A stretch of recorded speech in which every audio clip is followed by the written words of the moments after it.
অর্ণবাংশু, গতকালও আমরা দেখেছি প্রতিবাদ বিক্ষোভ কর্মসূচি আজকেও সকাল থেকে চলছে। সেক্ষেত্রে বিক্ষোভ কর্মসূচি যেমন চলছে তার জেরে কি আজকে কোনোভাবে পরিষেবা ব্যাহত হয়েছে না মোটের উপর স্বাভাবিকই রয়েছে? কি ছবি সার্বিক?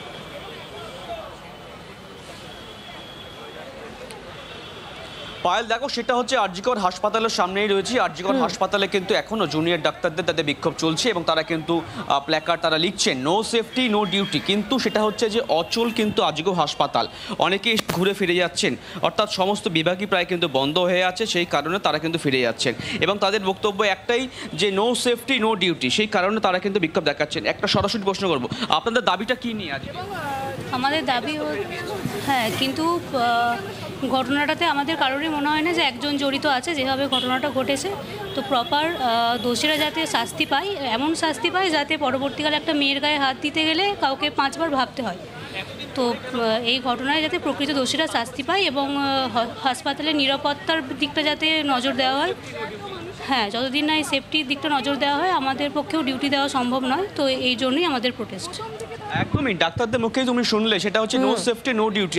আগে নিরাপত্তা সুনিশ্চিত চাই, অন্যদিকে কামদুনি প্রতিবাদী করতে হবে, এই দাবি বারবার করে জানাচ্ছেন জুনিয়র চিকিৎসকরা। সঙ্গে থাকো ন্যাশনাল মেডিকেল কলেজ, সেদিকে নজর রাখছি। প্রসেনজিৎ রয়েছে আমাদের সঙ্গে, আমাদের আরেক প্রতিনিধি। প্রসেনজিৎ, আরজিকর কাণ্ডের আজ আমরা দেখেছি কলকাতার বিভিন্ন সরকারি হাসপাতালে গতকাল থেকেই তার আজ আমরা দেখেছি এবং জেলাতেও আজকেও ন্যাশনাল মেডিকেল কলেজে সেখানে কর্মবিরতি চলছে। আমি দেখতে পাচ্ছি তোমার পেছনে স্লোগানও চলছে। কর্মবিরতি, সেখান থেকে কি আওয়াজ উঠছে জানবো এবং একই সঙ্গে পরিষেবা সেটা কি স্বাভাবিক রয়েছে ইমার্জেন্সি বা আউটডোরে?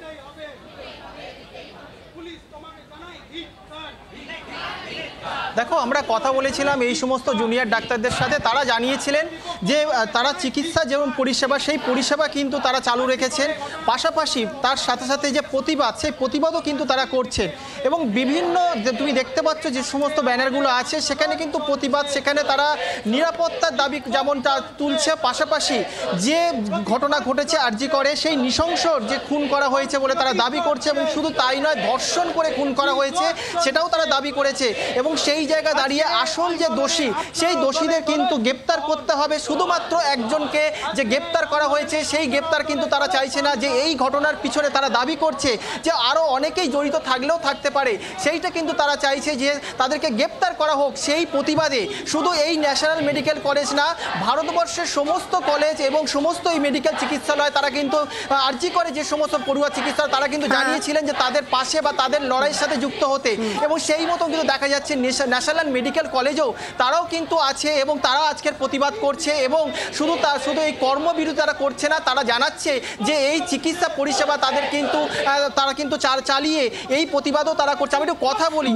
আচ্ছা, বোঝাই যাচ্ছে যে বিভিন্ন জায়গায়, বিভিন্ন সরকারি হাসপাতাল, সে কলকাতা হোক কিংবা জেলায়, বিভিন্ন জায়গায় জুনিয়র চিকিৎসকদের তাদের এই প্রতিবাদ বিক্ষোভ এবং একটাই আওয়াজ উঠছে যে নিরাপত্তা সুনিশ্চিত করতে হবে, নিরাপত্তা সুনিশ্চিত করতে হবে। তারা পরিষেবা দিতে তারা বদ্ধপরিকর, কিন্তু তাদের নিরাপত্তার কি, তাদের নিরাপত্তা সুনিশ্চিত করতে হবে, এই দাবি বারবার করে উঠছে। বাংলার আওয়াজ, বাঙালির আবেগ, জি 24 ঘন্টা।